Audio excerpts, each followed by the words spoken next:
Today is Women's Day, the day to celebrate our mothers, our sisters, our daughters, the most important side of humanity.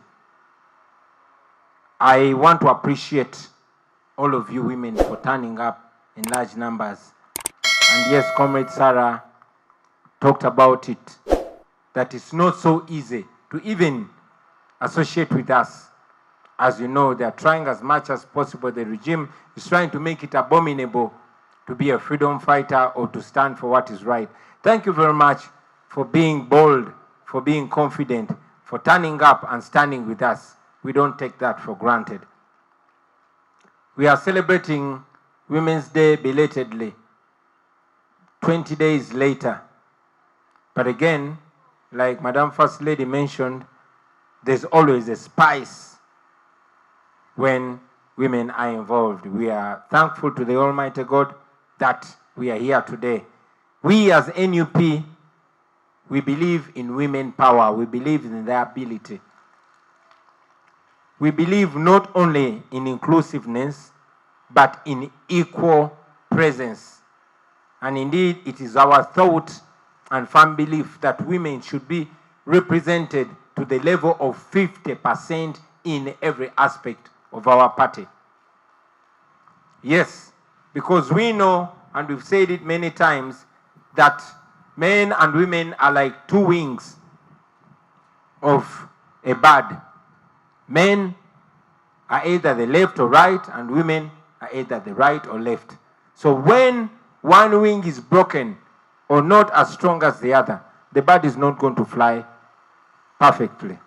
So we strongly believe that women should be represented, and indeed we are mounting an idea to have women leaders from at district levels to be direct representatives in the delegates conference. I don't have so much to say to the women today other than appreciate them. The picture that we have on our wall, the hero Thomas Sankara taught us so many years ago that a revolution without women is dead at birth. And that's very true.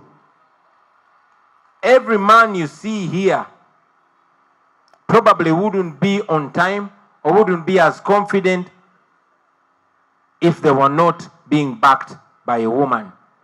And the gentlemen, you'll agree with me, when you're growing up, you know, before you get a girlfriend, you're not as smart as you are after you get a girlfriend. And you're always punctual, you're always more responsible because you're trying to impress a woman. That is how important you are. But still again, you, the women, take the biggest part of the task in the work that we do. And when it's time to suffer, you even suffer much more than the men. So this should speak to you how important you are.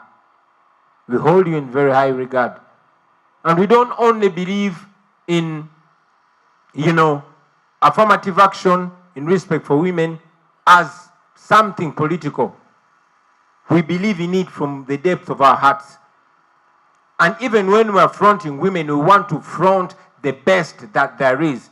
We don't want to be like Museveni, only picking out Faagi of the women. In our government, as the National Unity Platform, we will pick women of value and valor.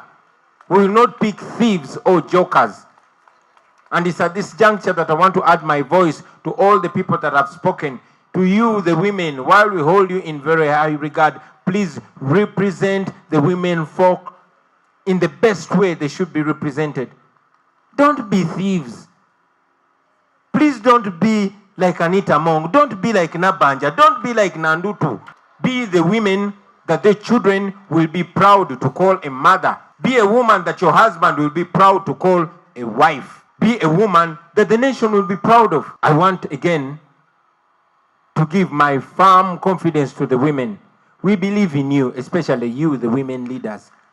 Have confidence to take on leadership. Challenge for these positions of leadership at every level. Challenge even the men. We shall stand by you.